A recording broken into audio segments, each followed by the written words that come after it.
Hello, welcome to Gamesoverplastic, an agnostic gamers podcast. I don't know why I was struggling to say agnostic right there.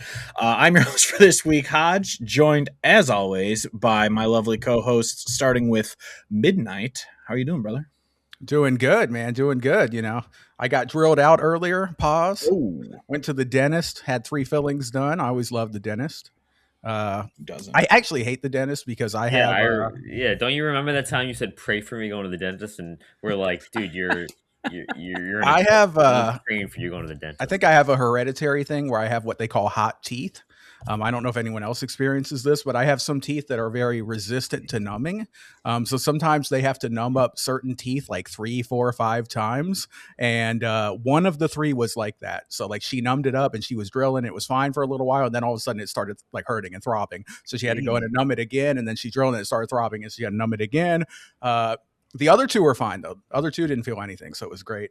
So yeah, some people just have hot teeth and I'm one of them. And so that makes me a little bit more fearful because you never know like when it's going to start hurting, but it's all right though. It didn't go too bad. Only took an hour and a half and I feel way better now that it's done. So I'm happy to be here. You could have made up that whole concept of hot teeth, and me and Hodge would believe you. It's real. It's real though. The dentist told me about it. She actually said that it's actually more common in people who have like redheaded genes in their family. So Hodge, maybe you don't have that, I guess, luckily. Do you go to the dentist? Well, I know that it is that I have read that redheads need, or like for some reason their genetics, you need more anesthesia to be put out. But yeah, I mean, I've only been put under once, and I've never had a cavity, so I've never had any drilling in my mouth. So I don't know. Maybe I have this. I don't know, but I've always had decent teeth. So I'm not a ginger, but my aunt is a ginger, and my dad has the hot teeth issue. And in my beard, I do have some red hairs, a little bit here and there. So I don't know. Like I just every now and then, a tooth just is an asshole and doesn't want to get numb, and it's not a great time. But hey, we live. So I'm happy that you're kind of part of the ginger club. We are, especially. It's not a fun gene to have. Like you want to just get numbed and not feel anything, and it's real easy. But sometimes it doesn't work that way. So. Yeah, that's fair. And then also, obviously, of course, I am joined by the GOAT, Sean Mason. How are you doing, brother? Doing great. Yeah, back at it, back in work, ready to go, ready to talk some games. Just spoiler. We are going to be talking about 2020 in video gaming. Kind of a weird year, 2020 in the real world, but in terms of video games, 2020 might be my favorite year of all time in terms of video games. It's up there. It was a great year for video games, and everyone had time to play them because everyone was stuck inside. In the year 2000. I don't know about you guys. I was out, clubbing in what country didn't do the lockdown? It was like Turkey that didn't do like any lockdowns. There was a couple that did. A lot of Nordic countries didn't do it. I was out there partying with them, getting sick. It's great. I moved to Iowa because of COVID. But so this is episode 57. I'm wearing my Olin Kreutz jersey in honor of it, and I was 57 in high school for football. So obviously, as a man, I am forced to use that number in everything, all of my usernames for the rest of eternity, because that's just what men do, is use their jersey number for everything. So 57 is my lucky number. So I'm happy to be here talking about some awesome games with y'all. As I guess before we get into the topic, just a little rundown of this is a weekly podcast now. So happy that we're doing that. We are recording early though, so I apologize for us not covering the fact that Xbox shut down and Sony shut down Naughty Dog and Nintendo is going multi-platform. So all that news is sadly missed on this episode. And the Dreamcast 2 is coming out. The Dreamcast 2 is announced. Yeah. In a real note though, Highguard did shut down. Did it really? Yeah, last day is March 12th. Wow. Oh, yeah. I set the over under at 2.5 months, and I took the under. So I guess I cashed in. What a surprise! Sean winning a bet. I did say it was going to go the way of Concord, but just not as quickly. So this man Sean's out here cashing in on Saudi Arabia basketball bets and shit. Speaking of that, I did cash in on a Saudi Arabia bet earlier today. Nice. Actually, we really was Saudi Arabia. It was awesome. Crazy, real quick. They were down by 5. The team I bet on, they were down by 5 with a minute left. I'm like, I lost. That's $1,000 I'm never getting back. Then they freaking hit a 3 with 30 seconds left. Then they foul the other team. The other team misses 2 free throws. They hit a 2 with the buzzer to tie it up, send it to overtime, and then they just pull away in overtime. Oh, it was great. I was like on the edge of my seat. Like I didn't want to leave. Like I couldn't leave. Oh, it was great. Dude, I don't know if those leagues have different rules because there was one time I bet the over on a game and it literally, the clock at the end of the quarter, at the end of the fourth quarter, hit 0 and it was like 6 under. So I was like, crap, I lost. But then they kept shooting free throws. And then the stream probably was an update on the timeline. Oh, okay. I was gonna say because they just kept. That's why you gotta find. That's what you gotta do. What I do. I have my streams. I can find these games and I watch them. It's great. I've never gotten to watch them, but yeah, it's because I used to always just do it during work, where I would just bet random over unders for $5 and watch the win a couple in the Australian basketball league. Watch the Jumpin' Jacks play. Yeah, I bet on them a lot. Oh man, I had to stretch betting on them a lot in like December. It's great when you have something to watch for, like when you can just watch a bunch of sports because you got something riding on it. Oh yeah. The best time I had when I was really big into fantasy baseball back in the day in like 2010, 2011, and I had MLB.TV, like the streaming package, and I was watching all the games. I was watching all of my pitchers and all that stuff. It was so fun. Who was on your team? Oh, I actually had an amazing pitching squad. I had Greinke the year he won the Cy Young. I had that was 2009. That was 2009. Yeah. Yeah. Okay. And then I had Verlander too that same year, and he was killing it as well. And I don't really remember most of the other people, but those two carried my bullpen, my pitching. Greinke was ridiculous that year. Yeah, especially for the first 2/3 of the season for sure. Was Verlander sticking it to Kate Upton yet? No. That was pre-Kate Upton. That was 2011. They started dating. But he was putting up great numbers too. Like he was putting almost Cy Young numbers too. So I had 2 like super aces. Crazy that he started dating Kate Upton, and then 2011 was his best year he ever had. You know, I mean, he was getting that grade A. You know. Yeah, getting that sloppy top. But anyway, let's go out there and throw a complete game shutout, and I got something for you. I can't stand Verlander. I don't watch baseball, so I don't care. Yeah. Anyway, so yeah, this week we are going to be if anyone is a longtime listener, hopefully all of you are. We love you all. But we did episodes where we did 3 separate episodes where we did our favorite game from each year through a decade. So we did our favorite from 90 to 99, 2000 to 2009, and then 2010 to 2019. And we decided, well, since this podcast started in 2024, and that's kind of, we do our, game of the year at the end of each year, we're missing 4 years. So we decided, since these last, 5 years have been amazing in terms of game release, we should just dedicate an episode to, because I just feel like we wouldn't be doing the years justice just by doing like our favorite game of each year. There's so many to discuss. And we do more episodes, so we need to pad out the content. But so we decided, all right, let's do that. So this week we are going to be doing our 5 favorite games from the year of our Lord 2020.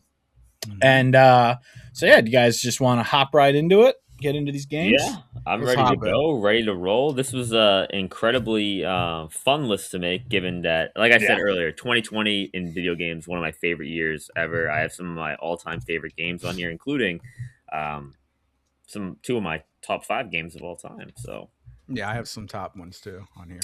Well, 2 of my honorable men. Yeah, we'll get into it. We're gonna get into it. All right. Yeah, we're just gonna get into it. So before we get into it, I'm going to say, obviously we can do honorable mentions at the end, but I'm going to just say it at the start because people will be asking questions otherwise. And Sean, you were right. I'm not going to have Hades on my list because it was initially released into like beta or whatever in 2018, and it was only released on Switch and PC in 2020. And I didn't play it until it was released in 2021 on PS4 or Xbox because it went into Game Pass. So even though it would be number 1 for me, I'm just not including it because of its weird release schedule. So what an X spot! Wow. I'm doing a U.S. release-based game. So if the game came out, let's say in 2019 in Japan or overseas, I'm only doing U.S.-based releases. I am too. I think.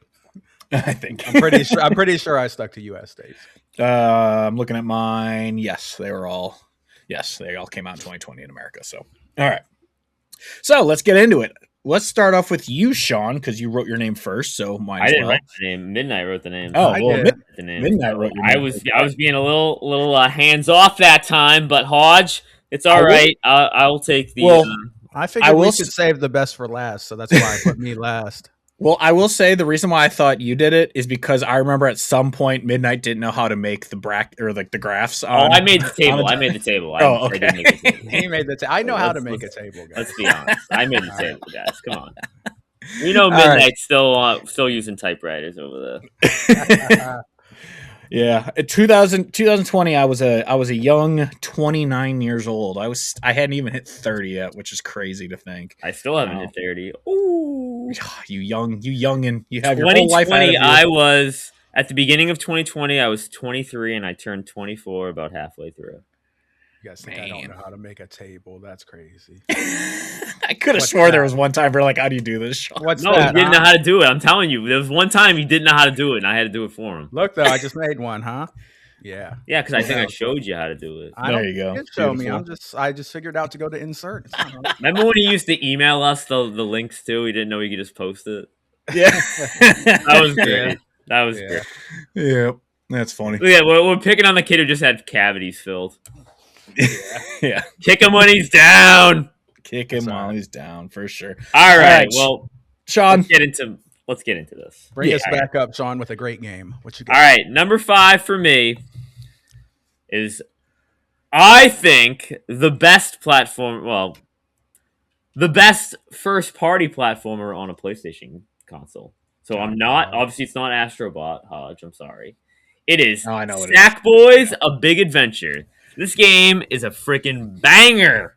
I love this game. So, for those of you who don't know, Sackboy was the main character of Little Big Planet, and after the debacle that was Little Big Planet 3, I thought we would never see him again.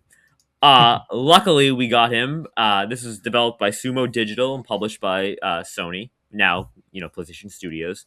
And this game was freaking awesome. This was a long platformer, a lot of levels, variety, with so many different, so much to choose from. 4-player co-op. I played this whole game co-op with my buddy Truman. We got the platinum trophy. It took us about 68 hours. This is a very difficult platinum to get. You have these knitted night trials that are ridiculous. The music in this game is awesome too. The way they incorporate the music into the levels too, where you'll be going and the music will kind of be playing with you. They had some banger songs on here. Britney Spears' Toxic is in a level, and they didn't really tell you at all. So you'd be playing a level and all of a sudden you're like, is that Toxic by Britney Spears playing? Or Let's Dance by who's that? It's not David Bowie. Yeah, that's David Bowie. Yeah. Just Dance. Just Dance. Yeah. Bring us. Yeah. That's David Bowie. Yeah. But songs like that, and they had the Houdini by Foster the People in the game. But the overall the level design was awesome. And to get the platinum trophy, you have to beat every level without dying and collecting everything. And it was a really fun time. And there were so many levels. They added this box. The main villain, his name was Vex, and he was a creepy character. And it was a launch game for PS5. And I remember it was the first game I played on PS5. I freaking loved it. I played the crap out of it. Me and Truman would always be playing it. And they had costumes just like in the original Little Big Planet, and you could decorate your character the way you wanted, using the Zoom shop. It was awesome. I really, really love this game. It was an amazing world. It had a crazy plot where that villain Vex was ripping through and trying to destroy Craft World. And it was super fun, and I really, really loved it. Unfortunately, I was hoping, I really want this game to do great. Let's get a sequel. It didn't really do that great. It sold 1.2 million copies. That's it. But yeah, I freaking loved it. And it had a interesting, there was a narrator, in regular Little Big Planet, a British narrator. And yeah, it was great. The best game to feature Sackboy ever. Better than Little Big Planet. And I like Little Big Planet, but yeah. Sackboy's A Big Adventure. I completely agree with you that it is the best Sackboy game. I liked Little Big Planet too, but I remember it just kind of got a little whatever for me after a while. Yeah. But Sackboy, yeah, it was a blast. But I do remember thinking it was a little long in the tooth, but overall it was very fun. It was, if it wasn't so long, I probably would have gone back and tried to 100% everything, but with how much there was to that game, I was just like, I beat it, I'm good. I kind of moved on. I absolutely loved it. That last boss fight too was awesome. It's like 5 different phases. The knitted night trials were freaking amazing. So much fun to do that, and you could post your high score, and like your friends would try to beat it. It was just an overall, it was just a romp. And I will argue to this day, if this was a game that had Mario in it, it would have been it would have got like 95 on Metacritic. It would have been like a banger. No, just like the way the level designs were. I'm telling you, because not every Nintendo game gets a bump, because there are some bad Nintendo games. Like Star Fox Guard. Yeah, but if it's a capable game and it's Nintendo, it gets a bump. There's no such thing as a bump. Just look at please look at the Pokemon Pokepedia. Actually, I haven't even played that game. Is it good? Yeah, it's not even out yet. Oh, it's not out yet, but it's better than Resident Evil Requiem, apparently. Yeah, according to I'm not of that in mind where if you take two games and look at their score, that just means one game's better, because it's so subjective. I know. I'm just messing with you. I agree. Scores are dumb. That's why we like pizza. Exactly. We do like pizza. Pizza score. But yeah. So yeah, that's my number 5. A Sackboys: A Big Adventure. Good pick. Great. That was on my list, but it did not make my top 5. Yeah, I didn't play it, of course, because I'm not a. Who wrote Sackboys: Big Adventure? Amy Hennig. No. Who wrote it in the doc? I did. Oh my gosh! You forgot the apostrophe S. Possessive. Let's go, Sackboys. Well, at least I didn't say Sackboys: A Big Adventure, like you said. It is a big adventure. Is it? Yeah. Fuck! I thought I got you there, but apparently you were. Still, damn it! Sean's always right. My bad. Let me bow down. I know I'm always right. It's actually except when I'm wrong. Except when I'm wrong. Except for when you're wrong. It's actually all right, Hodge. There. That's technically what it is. But all right. My number 5. I know I'm going to get a lot of crap for this one, but I don't care. I unapologetically love this game. All Guys? No. It is Bug Snacks. That's a great game. I actually loved this game. Yeah. I played it again when it came to Game Pass, and then I played that like Island of Big Food or whatever expansion thing. I adored this game. It's just like Pokemon Snap, but with weird food animals and stuff, and not on rails. Yeah, it's just and then there's puzzles on like how do I get this animal to come out so I can take its photo and all. Like it's such a cozy, relaxing game, and obviously it's very child friendly. It's not like I guess there are some more adult themes to it. Its story's a little crazy too, a little creepy. But it's like it's one of those kind of like it's like one of those cartoon, not like South Park, obviously that's very explicit, but like one of those cartoons where you think it could be a kid's show, but then you watch, you're like, oh, this is pretty adult themed. So, but it's just an absolute blast. I love playing it. I really hope we get another one. I don't know how they make another one with kind of how the game ends, but I mean, anything's possible. You can do whatever, but I absolutely love this game, and unapologetically, and right up there is I have a bunger because I love that game. So so yeah, Bug Snacks is my number 5. That was one of my honorable mentions. I really like this game as well, Hodge. It was like a freaking fever dream to play. It was also made by Young Horses. They're the people who made Octodad, and you can totally see that from like that the way it looks. Also, Hodge, video game developer based in Chicago. Oh, really? Yeah, I didn't know that. Let's go work there. Yeah. Nice. Yeah, I don't know anything about Bug Snacks, but I do know about Bug Fables. I'll be playing soon. Yeah, that came to console in 2020, but it was a 2019 game.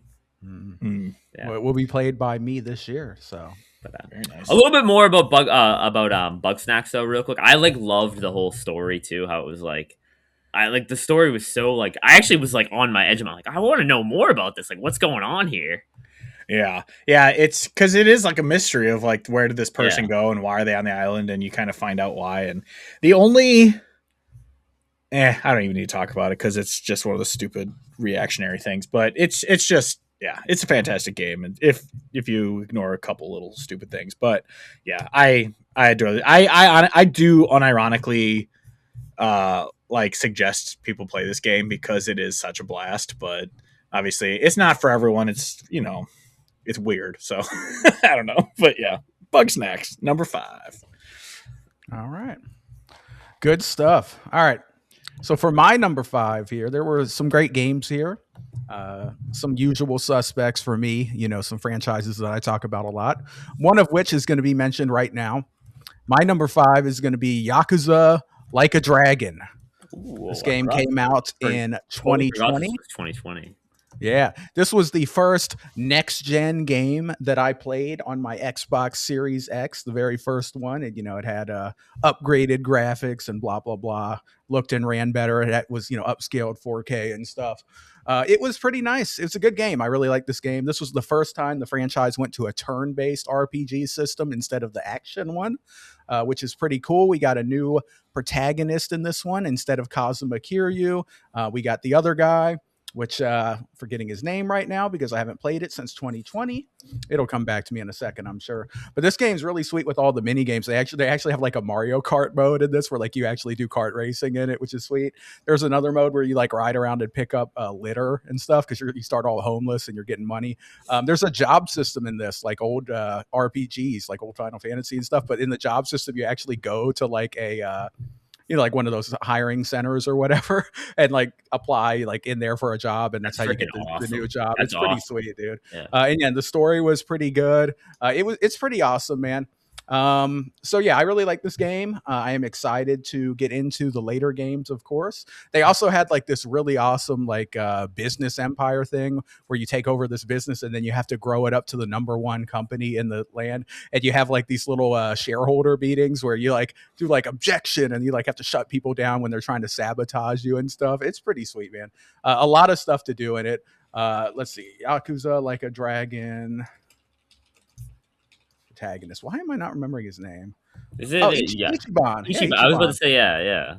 I don't know why I was forgetting my boy Ichiban because I've only played one game with him, and that's why. But he's a good protagonist. He's almost as good as Kiryu, and maybe with more games, he might even be just as good. He's more fun. He's like a big nerd, a big weeb. Like he pictures his battles like he's in a Dragon Quest game. It's pretty cool. But yeah, I like and I recommend this game to people. And there you go, Yakuza Like a Dragon. Nice. Yeah, this is one of those series that I've never been able to. I mean, I've talked about it. I've never been able to, just because it's so daunting to see how many games are in the Yakuza series now that I'm just like, there's no way I'm ever catching up. Like, yeah, I know they're not like the longest games, but I was just like, there's just too many at this point. I don't know what's going on. So I would, if you ever really wanted to just experience a Yakuza-like game, I would recommend that you just go play Judgment. It's their spinoff. It has nothing to do with the actual Yakuza story. You don't have to know anything about the Yakuza. It's a spinoff. But it's in the same city. It's in the same world, same developer, but you play as like an undercover detective, former lawyer, and has an awesome story and really fun gameplay. And it's an awesome game. And it's like 20 hours. You can play it on easy. It's cool. It's fun. I do like playing games on easy. But yeah, check out the trailer for that one. It was on PS4, and I think it might even be in a subscription by now. It might be. Who knows? But that's a good one, and you don't need any prior knowledge. So. Nice. Yeah, I really want to play this game, and people tell me just jump in and play this one, like because it's a new protagonist. Like I really want to because it's right up my alley. It's that turn-based combat. I love that it imagines it like the Dragon Quest. I love all the little like you described, all the little mini game side stuff. Like that is so cool.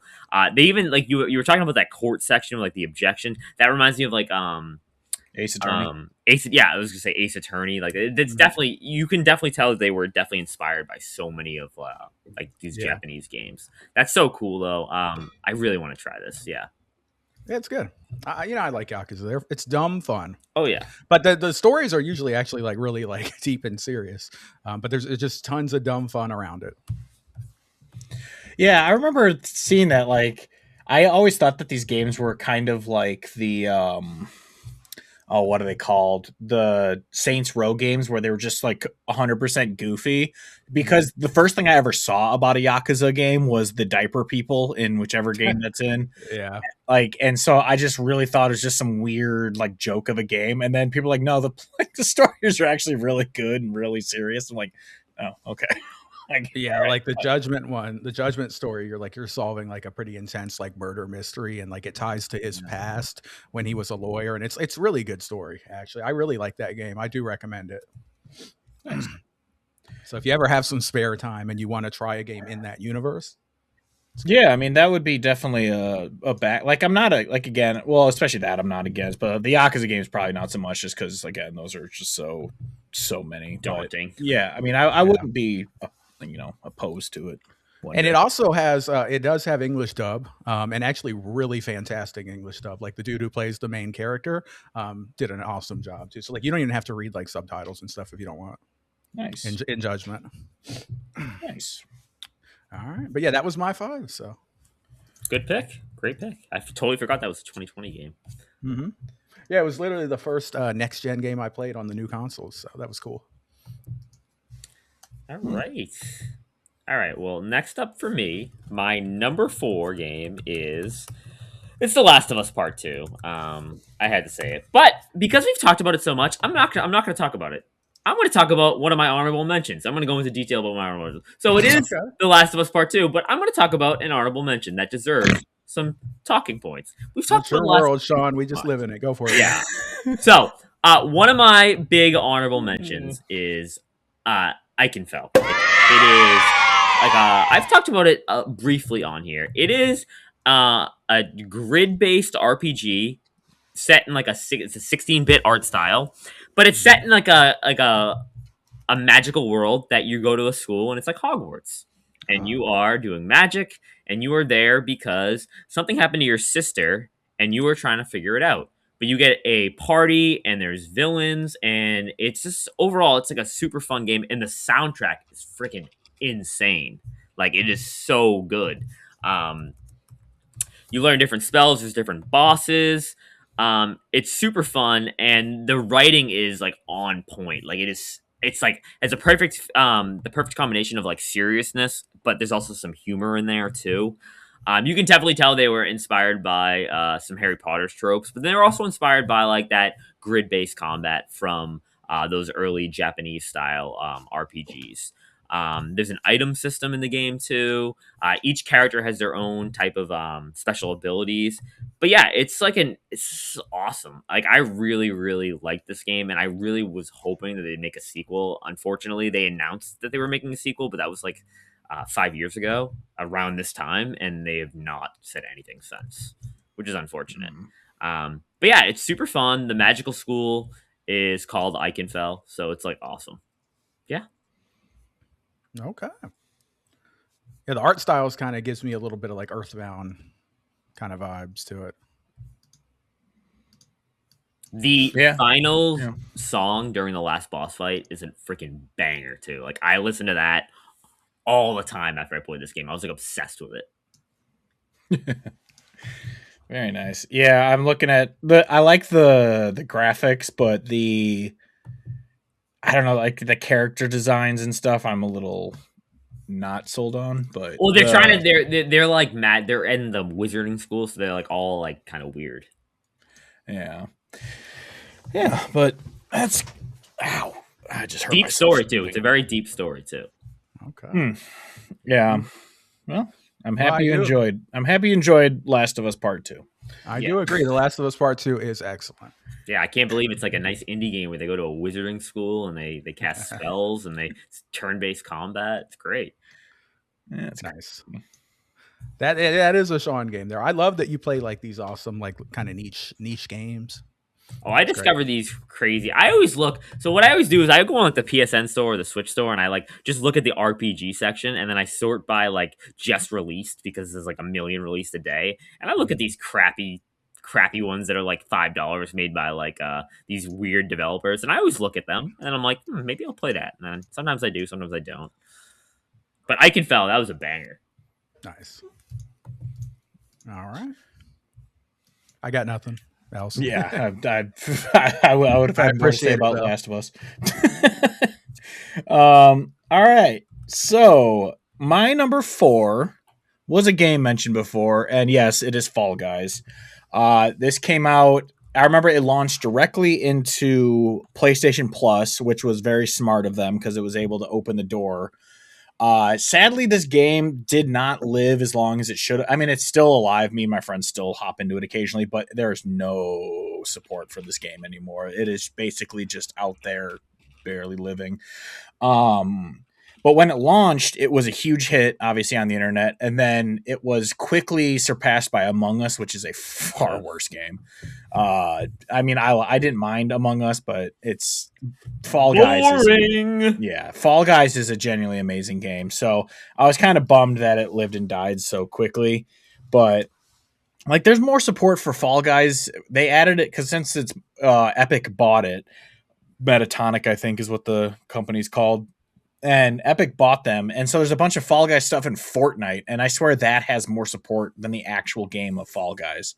And it's just like, what's going on? But this game was such a blast. I remember it was only on PlayStation for a while. So during like COVID or whatever, a lot of my friends didn't have PlayStations. So anytime I'd go hang out with them, I would bring my PS4 just so we could all play it together, because like we would just take turns. We make drinking games out of it and stuff. But like, it's such a blast. And then finally it came to Xbox, and then and thankfully you can connect your Epic account. So once I was able to switch it over to, like, I play all my live service games on Xbox just because I like the Elite controller the best, and I think Xbox Live is better than PlayStation Plus. But I played on that, but it was nice because I was able to bring everything over. But just playing this game, with friends, is when you get a whole squad together, and it's hilarious because it's very derpy the way your little bean man moves. So it's really funny to watch people like miss jumps or just mess up, and it's just a hysterical game to play with friends. So number 4 for me, Fall Guys. Okay. I remember how big this game was when it first came out because it was right before like school started back up in 2020, like right before I went back. And I remember like a lot of my students were like loving it. They're like, oh my God, this Fall Guys game is awesome. I like love it. And then, Hodge, you were so right. Then Among Us took over and everyone was playing Among Us. Yeah, this game did not have the life that it deserved. It it deserved to be one of those games that was like a fun party game forever. So I'm looking at the Steam charts right now. There's 554 people playing it on Steam. The 24-hour peak was 691. Now this is compared to the all-time peak, which was 5.5 years ago, which was right around when it launched. 172,213. Yeah.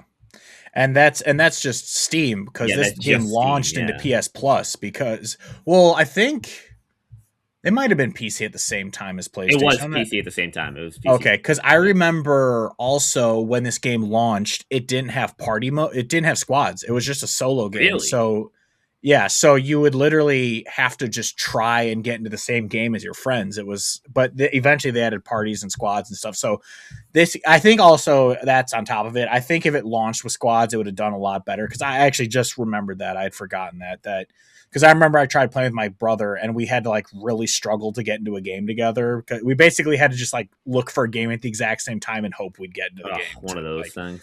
Yeah, so so I forgot about that. That's for another reason why I probably killed the game, because they kind of botched that part of it. But yeah, it was, I just absolutely love this game. It's one of those games where like me and my friends will play, these intense survival type games like Fortnite or whatever, where you're just trying to survive. Like you have to work really hard to survive, and then after we're all stressed out, we're like, let's just play some Fall Guys to cool down.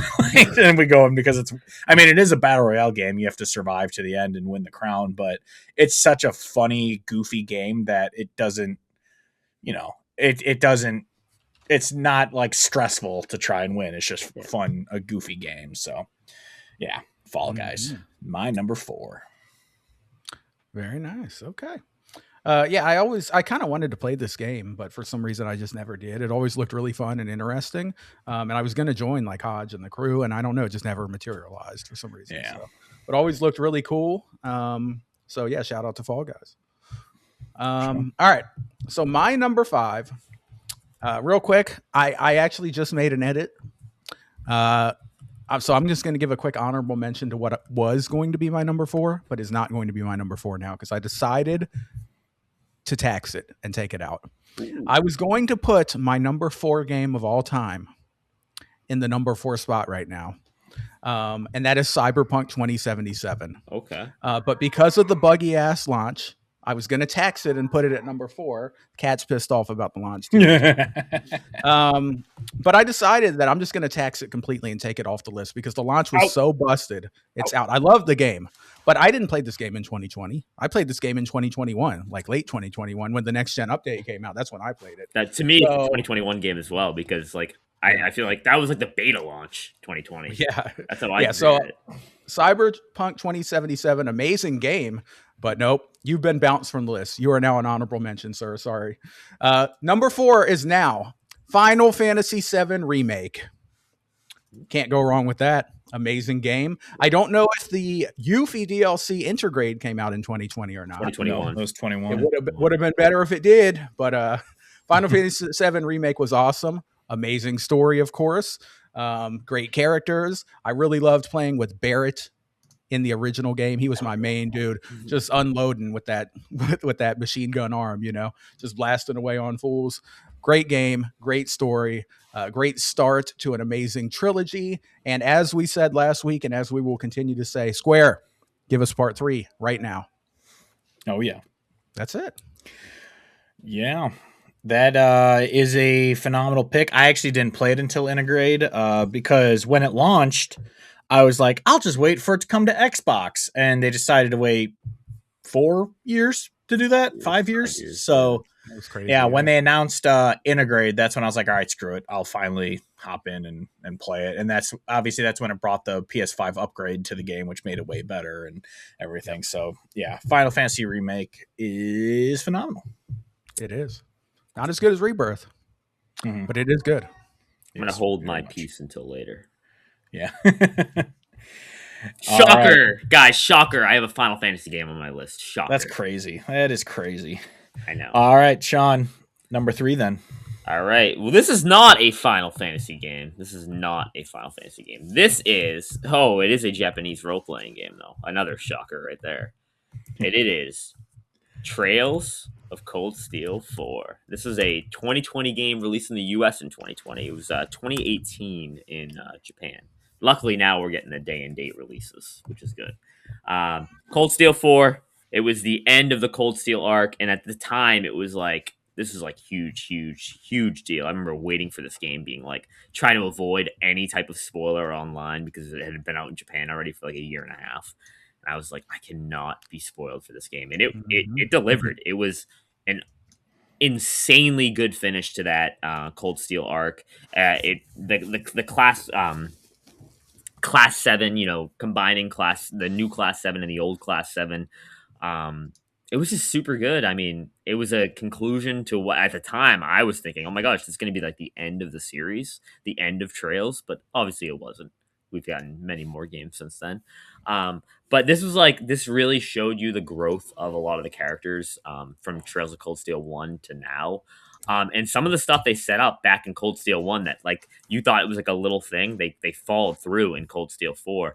And Cold Steel 4 is regarded as having one of the best soundtracks of all the Trails games, and that is true. It is a banger soundtrack. And this is when things get like the Cold Steel series is pretty crazy, but Cold Steel 4 takes it to like a whole nother level. Like things are just insane. It's awesome. Combat's great. The thing I like about Cold Steel 4, it's not my favorite of the Cold Steel games, but like I said, it was the conclusion of that Cold Steel arc, and overall, it was just a great way to end that 4-game series. And I really liked how they melded the old Class 7 with the new Class 7. So yeah, it was great. Cold Steel 4. Shout out to Reen, my boy, and Laura. Oh shit! Oh, dude, what is this? What is this? A Nokia? Hold on, what's this? Oh, Meatball, what's up? Oh, Meatball, what? I'm recording. Oh, I should play Cold Steel right now? No! Yeah, I'm gonna do it. I'll do it for you, man. Sorry about that. Meatball just called. He said I should jump on Cold Steel right now. So no, you gotta play yo.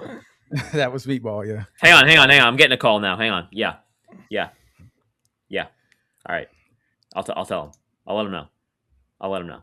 That was Ball Meat. He told me he told you to play Trails in the Sky second chapter right now. Really? You want to go with that name? Ball Meat? Ball Meat, okay. Yeah. I don't know if I want to listen to a guy named Ball Meat, though. Could be worse. I can think of much worse. You know what I could do instead of playing Trails of Cold Steel?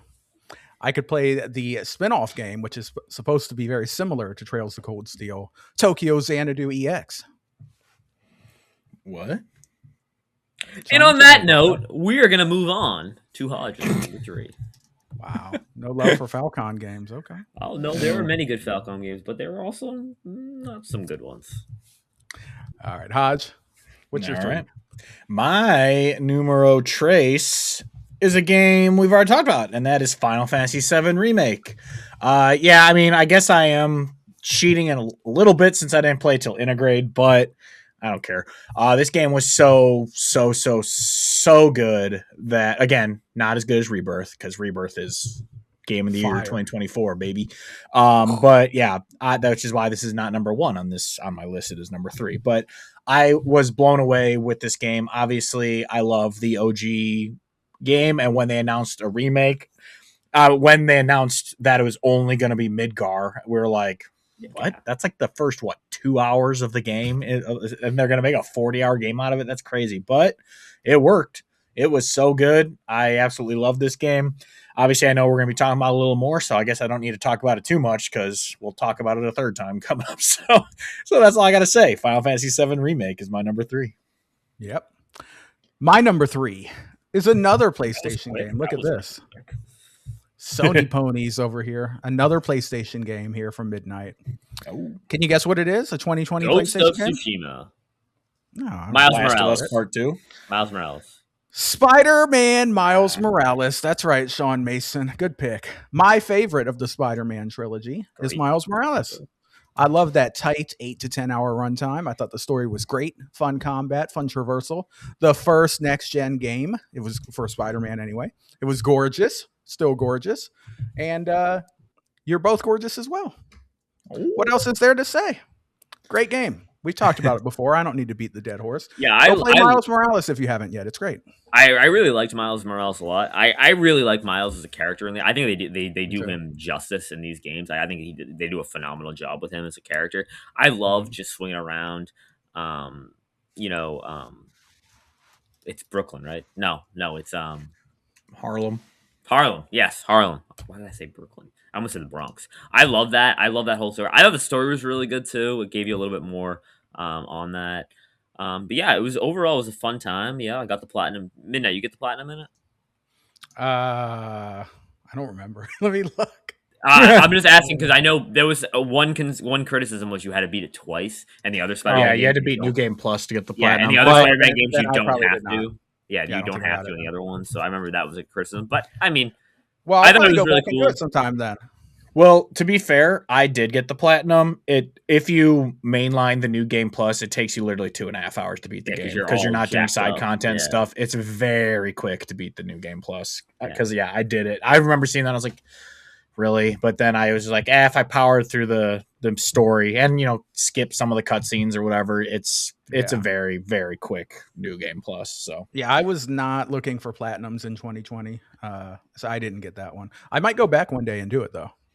Yeah, this game is absolutely phenomenal. I do agree. Well, of the two I've played, I still haven't played Spider-Man 2. This is definitely better. I mean, I like the plot of the Spider-Man game better, but Miles Morales' gameplay, because it adds all his other powers that he has, which are phenomenal. So even though the plot, again, isn't bad, it's just I like, obviously, the first one better. But it's phenomenal choice, phenomenal game. I completely agree with it. It barely missed my list. I did.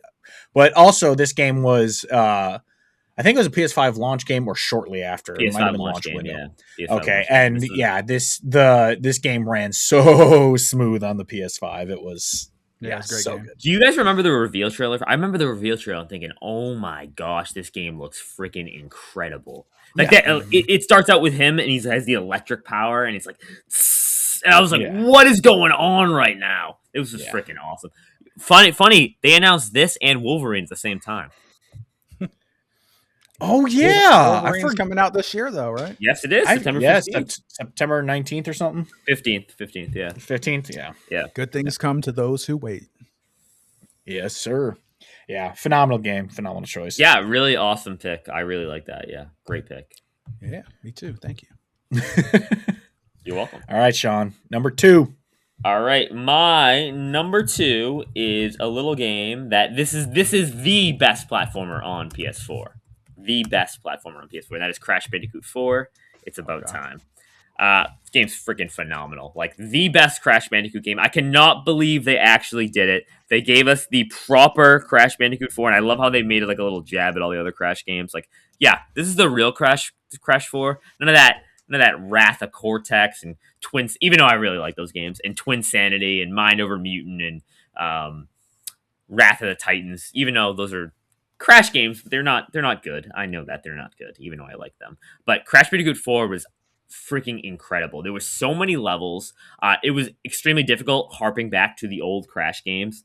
The variety in levels was awesome. You get all the different mask power ups, which was super cool. You had these flashback tapes, which were like these little like mini levels where you played as Crash or Coco, depending on what it was, and it was like the origins of Crash. Like how they were creating him in the lab, like him and Neo Cortex and Neo Brio, and like they'd be talking on like over the PA system as you're doing the levels, and it would show like 1995 in the background. Like that would be like it would say like like old camcorders, how like in the bottom right or the bottom left it would have like the date and the year. Mm-hmm. Like when you're playing these tapes, it would say like September 1st, 1995, because like you're like running through. It was super cool. So many cool levels. There was Dingo Dial levels too, and that was super funny. There was one level like themed after like New Orleans, and it was like Mardi Gras almost. It was super fun.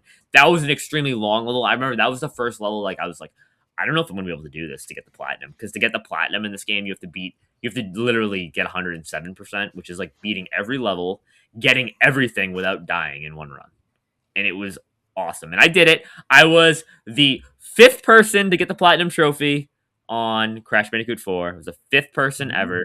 It took me freaking like 123 hours, but I did it in like a span of like 6 days. I was also the 2nd person to get 100% achievements on Xbox. Very nice. Wow. Look at that. I'm glad you said Crash Bandicoot, because if you would have said Astrobot, I was going to have a Sean crash out moment. Well, that was 2024 anyway. No, the demo one. The demo one? No. Crash Bandicoot 4 is freaking amazing. Shout out to the prehistoric world, too. That was super cool. And then at the end of the game, you go to, like, a future world, and there's a whole world based around food. And I don't know why, but a lot of developers are doing that now, basing whole worlds around food. It's really cool. But yeah, Crash Bandicoot 4, it's about time. I love it. And the ending is not... The 107% ending is non-canon. Crash does not talk. I'm sorry. Oh, Who developed this game? Is it Toys for Bob?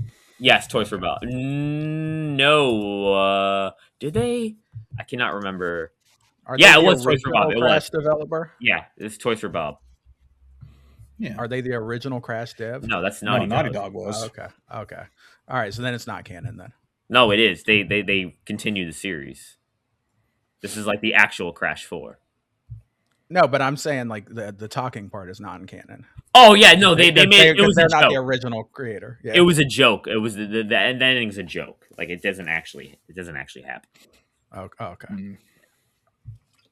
Yeah, this game I like Crash, but I remember hearing how hard this one was. So that's the only reason I haven't hopped into it. I do own it. I'm pretty sure, at least. So good. Well, I know it's on Game Pass, but yeah, I just haven't gotten around to playing it, and I probably should, but I know I won't get the platinum because I know how hard that is. It would be just I'm going to complete this game and move on kind of game.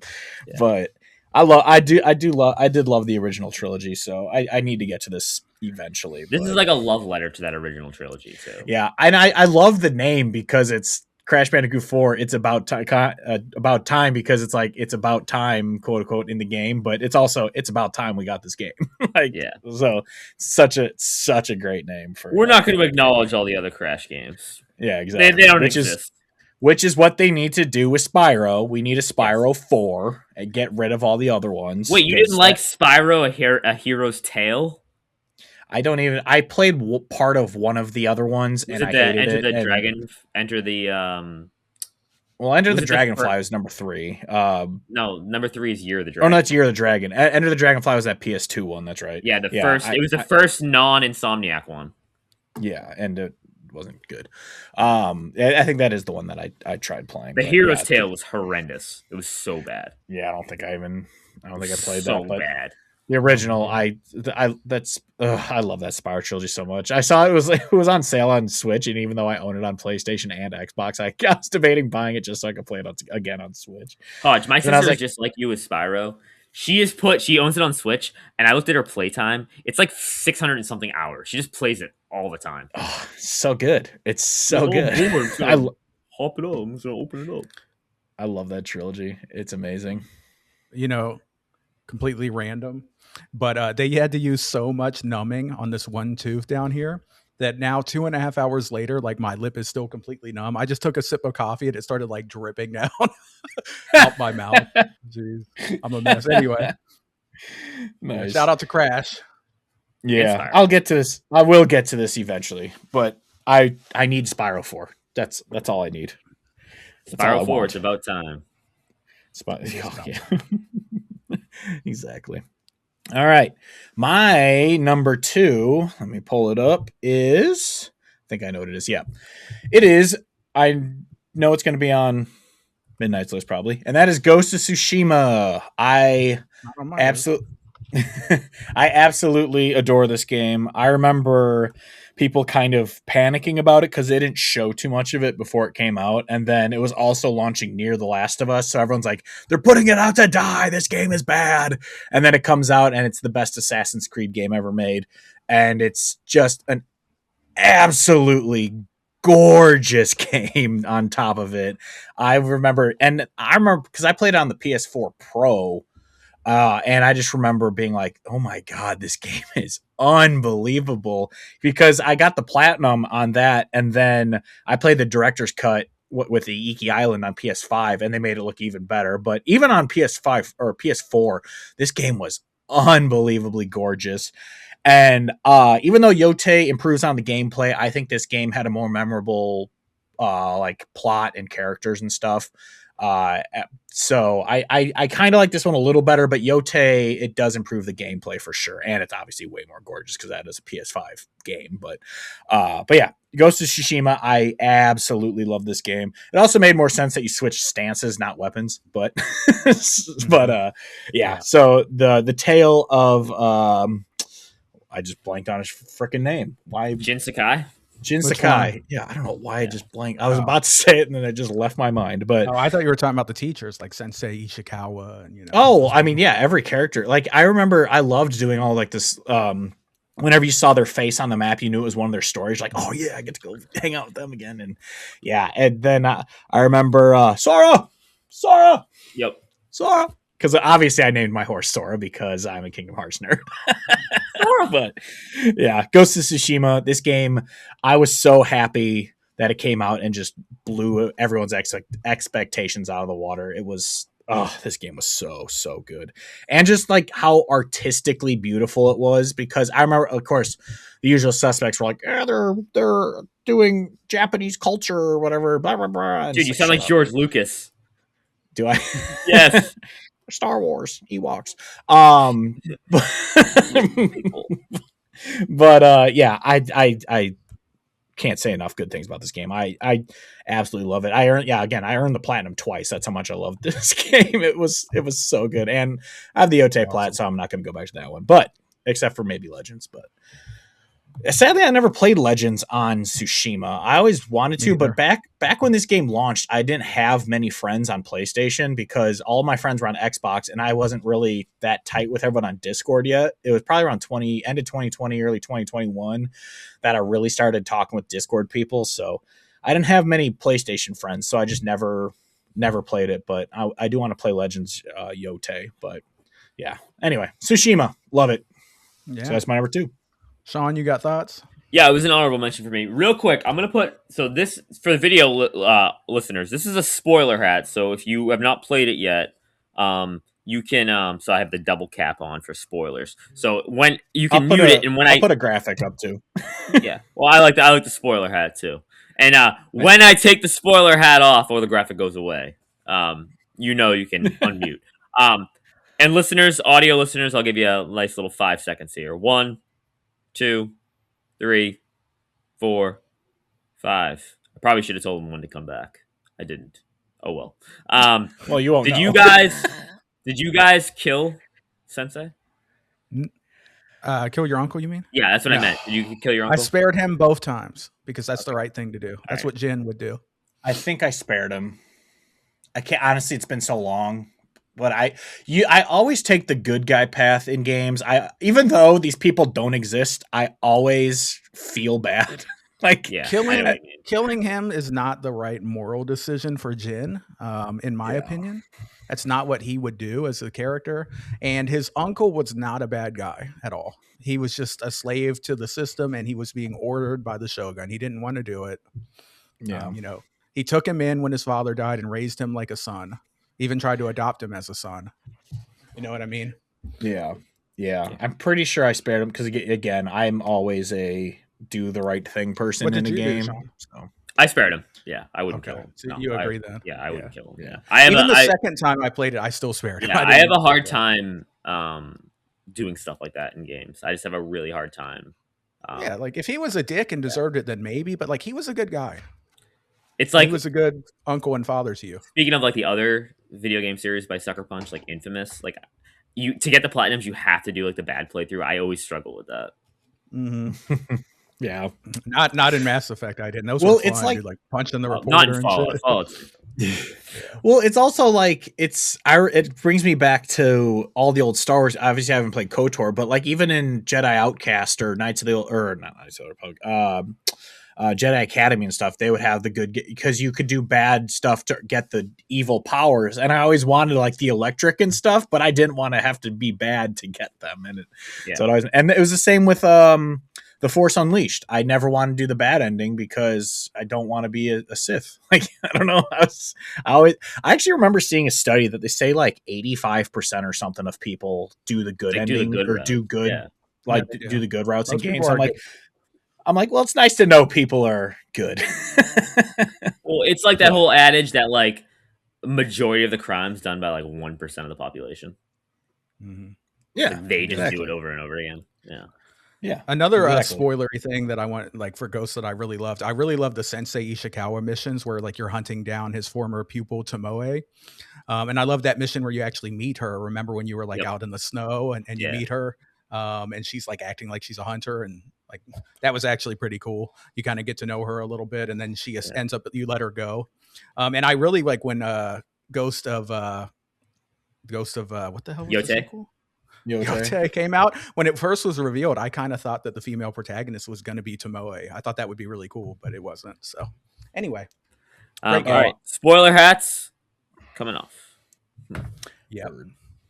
One more thing. Well, can I say one more thing about Ghost real quick? It's not a spoiler. I felt bad. So like when this game came out, like you said, it came out like about a month after Tilo 2, and I was trying to play it, and I tried for like 3 weeks, and I could not do it. Like I don't know why. I just wasn't in the mindset. And I didn't play it again till PS5 2021. August 2021 is when I played it. Was it because Tilo 2 was too good? Or I don't really know, to be honest. I just don't think I was in the mood for like that type of game right after I played. I don't know. I needed something that like... You need like a good palate cleanse. Yeah, and then I played it in August 2021, and it freaking blew my mind. I played that, and then I played BioShock 1 and 2. Those were like 3 consecutive games, and I was like, whoa, this is insane. That's a good streak of games right there. That's a great great stretch of environmental excellent storytelling. You know? It was awesome. And immersion. Yep. All right. Well, funny enough, guys, my number 2 was also Ghost of Tsushima. Oh wow! Who could have saw that coming, huh? Well, you might have thought it was my number 1. Actually, you might have. That's actually what I did actually think that. So Ghost of Tsushima is incredible. We don't need to talk about this anymore. We've already talked about it. Ghost of Tsushima is awesome, and we'll just leave it there. If you haven't played this game for some reason, go play fix your life and go play it. Yeah, I don't know what's wrong with it. The game's incredible. You can just subscribe to if you want. You can buy it. I'm sure it's cheap. Or you can just subscribe to PS Plus. It's in the catalog. Also, the director's cut. The director's cut is in there. It's on Steam. It's not on Xbox. What am I talking about? It's a PlayStation. No, everything's an Xbox. On Steam. No, everything is an Xbox, so it is on Xbox. Yeah, that is true. But it's on Steam and it's on PlayStation and it's in PS Plus, the director's cut, even with the Icky Island. So go play it. I still need to play Icky Island. I still haven't played it. It's pretty good. It's a little bit more challenging with the combat, but not too hard. I'll like that then. I will like that. Yeah, it's good. Yes. It's not nearly as good as the main story. It's a DLC, but you'll have fun though. Yes. All right, so that was my number 2, and Sean. All right. Numero uno. My number 1. I think you guys can guess it. It is Final Fantasy VII Remake.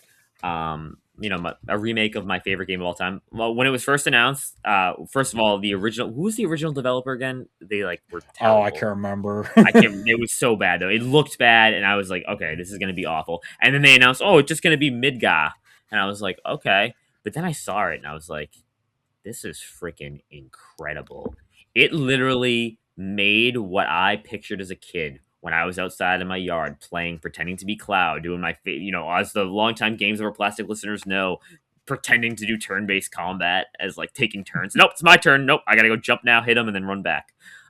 This is what I pictured in my head that Midgar was, and they totally nailed it. It looked gorgeous. It played the way they did the combat was outstanding. The way they represented all the characters too, they fleshed them out more. Like in the original game, Biggs and Wedge barely speak. Jessie speaks twice all game. Now she has a freaking side quest. You go and you meet her family. Now she's literally like in consideration of, is it not Aerith or Tifa? It's Aerith, Tifa, or Jessie. Exactly. Yeah, actually, Lockmort said that she was his waifu at one point. But I thought they did an absolutely amazing job. They added in all the extra the Chadley stuff too, like with the VR fights. They did such an incredible job at expanding this like 2-hour section of a game and making it into this like 30-hour game. It was awesome. The stuff they added into I really liked. I liked how it obviously it's like it's not just a remake. It's like a retelling, a reimagining, a sequel almost. Takes place in somewhere else. I absolutely adored it. I love the additional Sephiroth stuff as well. Like I thought that was super cool. Like you don't see Sephiroth until way after Midgar in the original Final Fantasy VII. They mention him, but you don't see him. I love how they added that in. It was great. Super amazing game. So much so that this came out right like about a month after school kind of locked down for me. I was not in the best place. It was kind of really sad, and I played this game like back to back, and I just kept playing. It was just amazing, and I loved it. It was so much fun to play, and shout out to playing as Barrett. Barrett was super fun to play as. I love playing as Barrett. Oh, dude, yeah, the fact that you could play as not every character in your party, you couldn't play as Red 13, but the fact that you could play as most people in your party, it made it that much more fun because everyone has their own gameplay style. And like, I mean, even just in the tutorial, it's like you play as Cloud and then it's like switch to Barrett to shoot these turrets, and it kind of introduces you to how to do long range gunplay rather than an up close Buster Sword. And it's just the gameplay is so good. I mean, obviously I don't hate turn-based combat, but I prefer action RPGs, and it makes it so good.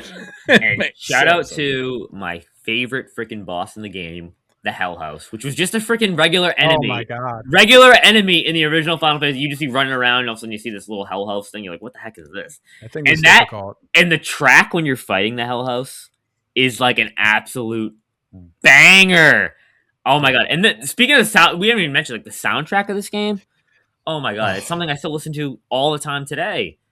And it's just Yeah. No, it's crazy. Dude, actually, it's so funny because on Spotify, it has the Japanese names for the songs. And so it's hard to listen to them because you don't know what you're clicking on. But I switched over to Apple Music and the names are in English. So I'm like, yay, I can actually go to the songs I want to listen to. The English name, it's in parentheses. You have to wait for the song to go by. Yeah, that's annoying.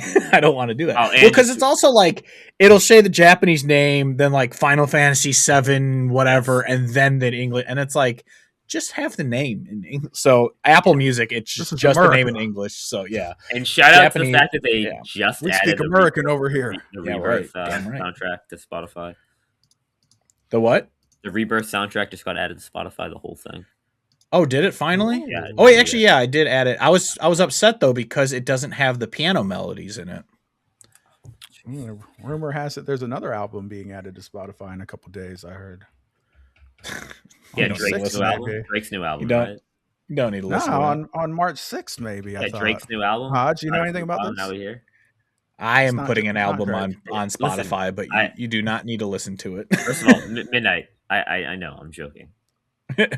I cannot wait for Drake's new album though. On a serious note, I'm so sick of waiting. This motherfucker said that Iceman was coming last summer 2025. Where the fuck is it? It's almost summer 26 at this point. Well, it's almost spring 26, but anyway, where is it? You're talking about Iceman from Mega Man? Yeah, from Mega Man. No, Iceman, Drake's new album. Yeah, from Mega Man. Yeah, Mega Man. Yeah. But anyway, yeah, our boy Hodge is going to have a new album out in 3 days. Everybody go stream it. It will already be out by the time this episode's out. Yeah, so go stream it. Yeah, that's right. We're gonna go to every Apple store. We're gonna put it on every computer or in there. We're gonna go sell it out my trunk. Blast the numbers. I'm gonna make it like, why is this voice so bad? I'm gonna make a required listening to all my classes. Then they have to write a detailed write up of every song. How did it make you feel? What mood did it evoke? I will say I'm proud of my songwriting. I am not proud of my voice. I do not like my singing voice. I'm excited to listen to it. I appreciate that. I'm not a big country guy, but I'm going to listen to it. I'm going to listen to the whole album my next run. I'm just going to have it. I'm going to listen to the entire album as well. For anyone who cares, one time. I have a little fake band because I record all my songs acoustically because I don't have obviously a band. So I use a program to add instrumentals to it. And so it's not technically a band I'm playing with, but my fake band name is Suburban West. If anyone does want to listen to it, you don't have to, but I'm proud of the songwriting. My singing voice could use work, but I'm recording it on this microphone. I'm not a professional audio engineer. I can't figure it out. So whatever, but I appreciate that. It's gonna be great. I appreciate you. It's going to be a million times better than any shit I would put out. I'll tell you that. Want to hear my songs? Yo, there you go. Yo, it's Mr. Mason rapping with his blue hair. Don't care. Hair. Fair. I don't care. I got my hat on. I'm sitting here with my boy Midnight and my boy Hodge. Yo. Yeah. You got your hat on, playing some John Madden. Anyway, yo, DJ, spin that! Exactly. All right. Not having music playing's the way to go.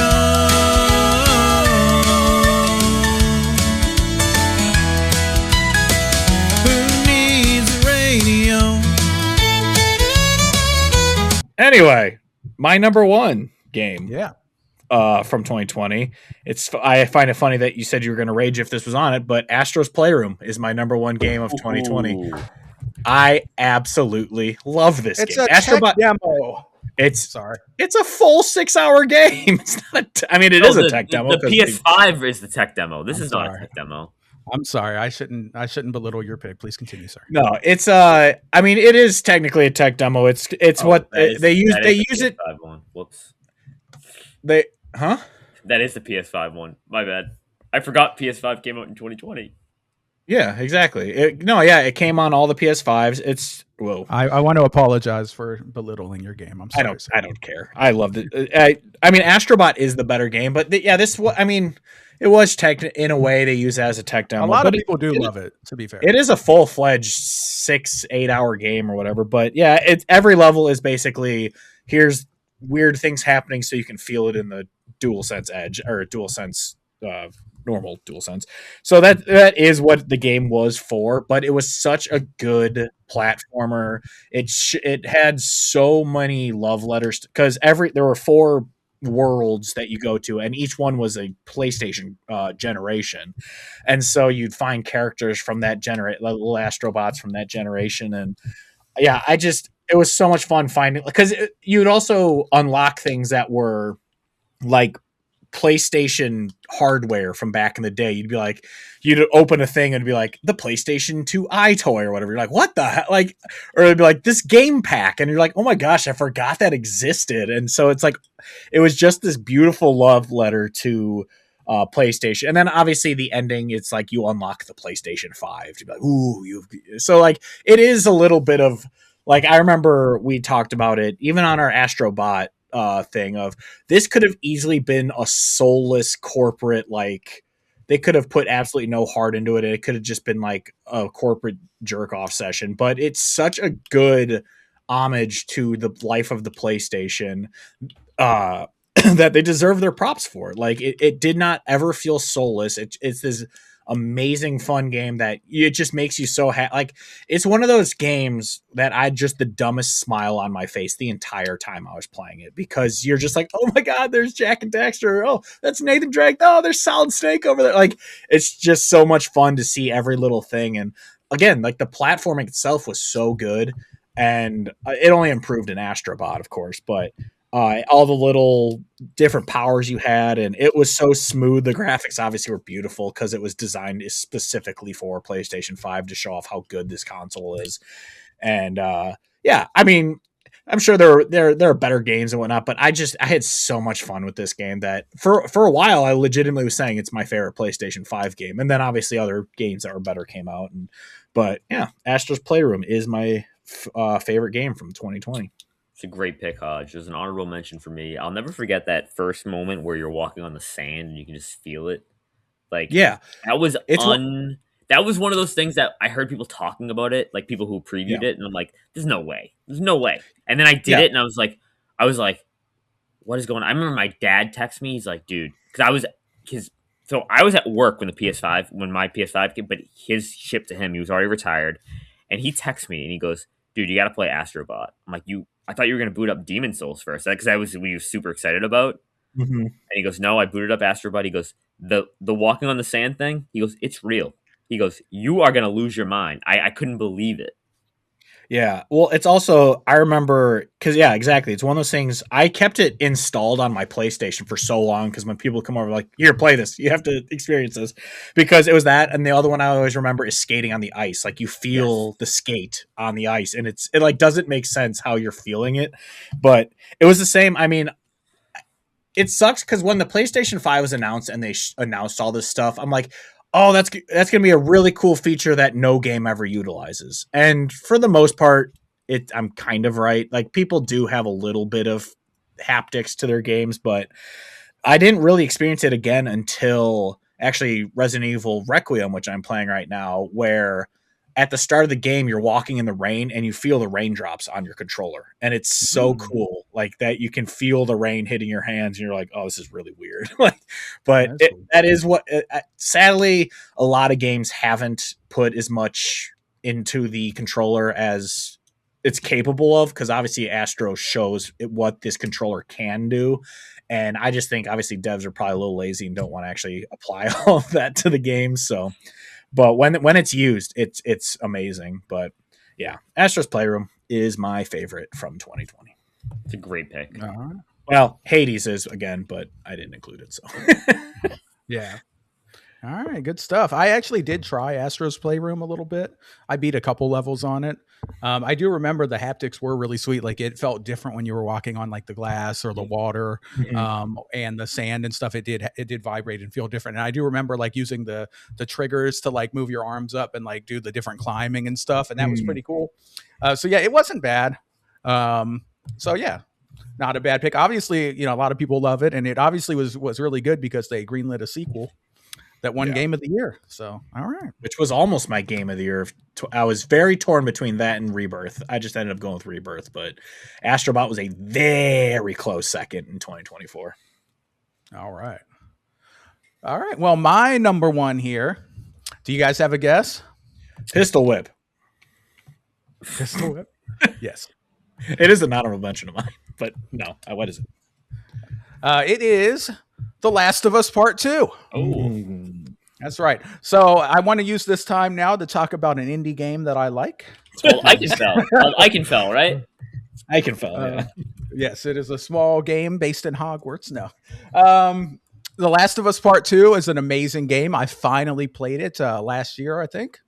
And it's great. I was hating on this game for a long time. I don't know why. I was just a hater. I saw the spoilers, of course. I didn't like the spoilers. I saw the ending, was spoiled for me. I didn't like the ending. I'm like, well, that's freaking stupid. Like, there's no closure. And I was just like, well, this is lame. I don't like this. This game sucks, and I'm not going to play it. So for a long time, I didn't play it. Didn't give it a chance. Finally, though, I worked out a deal with Lockmort. I told him I'll play The Last of Us Part 2 and you quit smoking. So I saved his life. He's probably smoking again, honestly. Who knows? No, he said he hasn't been smoking. Good. I saved his life. Everyone's welcome. I asked him about it on one of his streams. He says he's been like 7 months or something. Heck yeah, that's thanks to me. No, but yeah, I love this game. It's so good. I've talked about it before. Actually, I'm surprisingly maybe Team Abby in this. I'm really shocked, but I really liked her story a lot. This game was just incredible. The graphics were insane. The gameplay was crazy. The story was great. I loved everything about it. Do I like it more than Part 1? That's hard to say. Probably not, but I think they're like neck and neck. Like they're practically tied, to be honest. Now, it's a little weird because I'm pretty sure on my top list I have Ghost of Tsushima ranked higher than The Last of Us. All right. But who cares? I wanted to give Last of Us Part 2 the shine, so I ranked it ahead. It's my list. Deal with it, people. The Last of Us Part 2 is awesome, and I wanted it to give it the love that it deserves because I finally recognized the greatness. Dude, so there you go. Dude, you can do what you want. I mentioned Last of Us Part 2, and I didn't even talk about it. Exactly. And with that said, let me give a mention to my honorable mentions. No. Oh yeah. We are going to do honorable mentions though. You guys want me to go into mine real quick? Yeah, hang on 1 second. Give me 1 second. Give me one second. I just want to pull up. I accidentally closed my document by mistake, but I have all my honorable mentions. You're off I know. the show. I am such a bad person. All right, you guys can go. We'll give you 1 second. All right. All right, so my honorable mentions, I only have 3. I probably could have gotten more, but I didn't go super deep because I got my ironclad 5, and then I was like, yeah, I'll just add a few more. So Cyberpunk 2077, previously mentioned, my number 5 game of all time, love it. 13 Sentinels, Aegis Rim, amazing game, incredible sci-fi story with lots of twists and turns. Definitely recommend that game. Really, really good.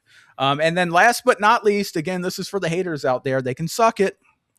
AC, Assassin's Creed Valhalla. Now, this game is big and bloated as hell, and that's true. But if you go into the game understanding and recognizing that the game is big and bloated as hell, you can have some dumb fun in this game. And it also benefited from the fact that it was one of the very first next-gen games that I got to play on my Series X. So it was one of the first times I had a 4K experience on there. And I had fun running around doing Viking stuff, The story was pretty good. I was out there pillaging and, upgrading my ships and taking over England, and it was pretty good. It was a good game. It does rank somewhat near the middle to bottom of my AC rankings overall, but I still had a good time. So those are my honorable mentions. What about you, Hodge? Yeah, my honorable mentions, I actually had quite a few. Star Wars Episode 1 Racer came out for PS4. I thought that was funny because I just beat it, but that game is phenomenal. The Destroy All Humans remake also came out in 2020. Fantastic game. I actually just bought it on PlayStation because it was on sale with the second one for super cheap. So I bought those, and I'm going to platinum those eventually. I did say it as a joke, but Pistol Whip for PSVR, phenomenal game. So much fun.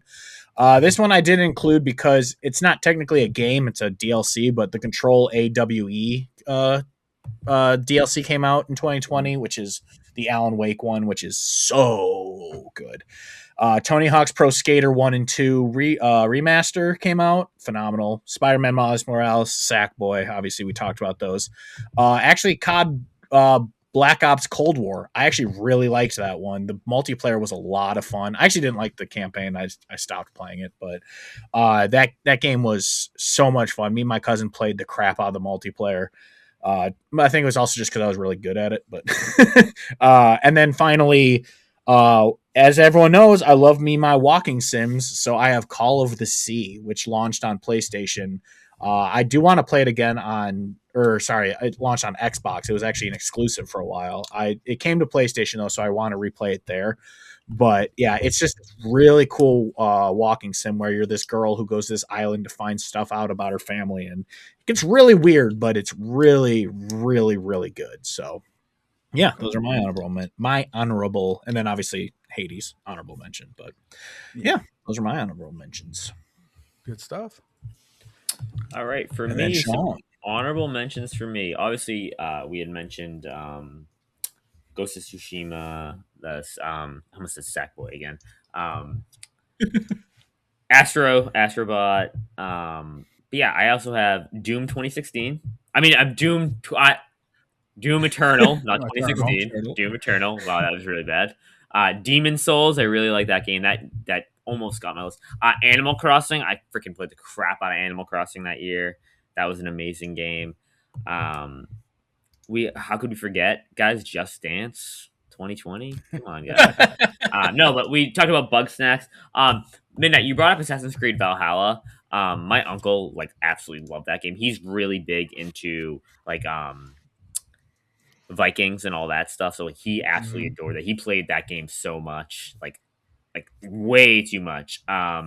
It's pretty fun. Yeah, I know he loved it. He did absolutely everything. But yeah, I mean, 2020, what a great year for gaming. I mean, crappy year, but overall a great year for gaming. And then this game came out in 2019, but it came out in 2019, but it actually came to consoles in 2020, and that was Shakedown Hawaii. That game was freaking awesome. It's like an old school GTA type of game, super fun, like the top down GTA games.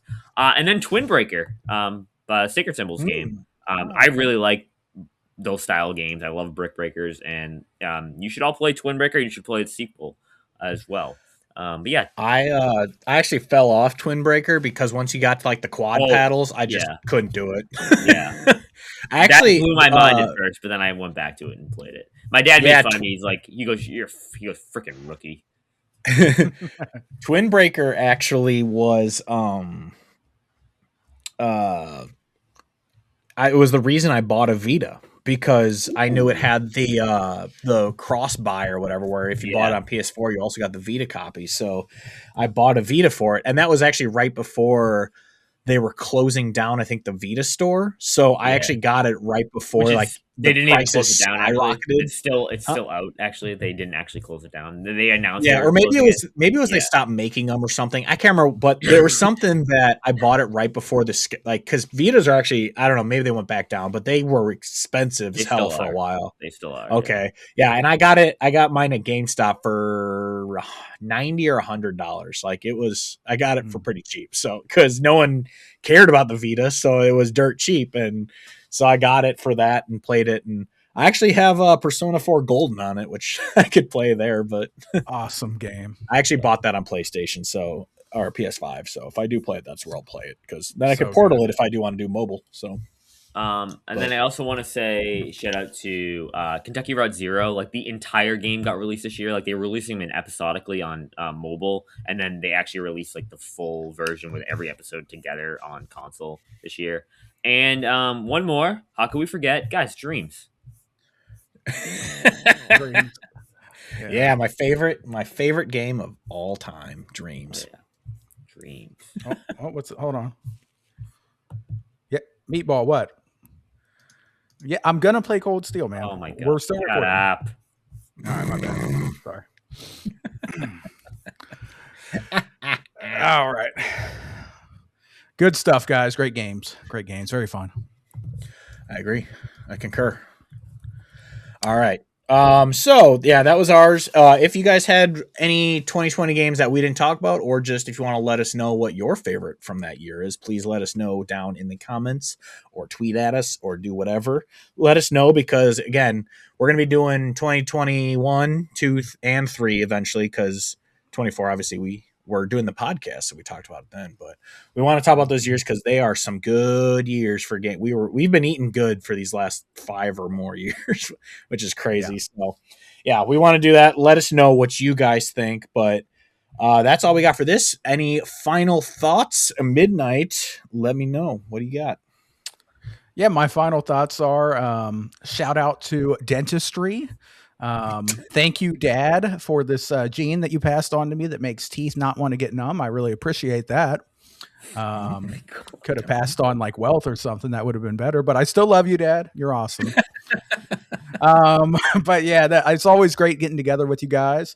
I love chopping it up and talking about some video games. 2020 was a great year for video games, and yeah, just had a lot of fun. For sure. Sean, what do you got? Like I said, 2020, what a freaking year for gaming. I mean, it's just an amazing year. Crappy year in general, but amazing year for games. Made it a little bit better being at home with cooped up in a house. But yeah, super fun. Love talking games with you guys. I love this, even though it's a weird like off night. We're recording on a different day, and I like this. A little light, little light to my day. But yeah, great job, guys. For sure. yeah. And I just gotta say, yeah, again, I'm happy I've said it probably a million, well, not a million because we haven't been doing that long, but I've said it plenty of times. I'm happy we're doing this thing weekly. I love talking games with you guys, and having an excuse to do it twice as much makes me a happy Steve. So, Hodge, or you've Hodge, said that no one as knows many my times as I've watched the GTA 6 trailers. That's is a lot. impossible. That's impossible. I haven't eaten as many meals as you've watched that GTA trailer. Oh, I have. I've eaten a lot. GTA 6 is going to be great. I hope it is for all your guys' sake. And who knows, maybe the FOMO will hit me and I will play it one day. But if it's not, it will be the first time I think ever that Rockstar has missed. So yeah, no, yeah, you are correct. Yeah. But anyway, let's get on out of here. I am Hodge again for Meatball. Midnight. Yeah, Meatball. We're talking about you for Midnight, and Sean saying goodbye. Goodbye. No matter how flat you make a pancake, still got two sides. What?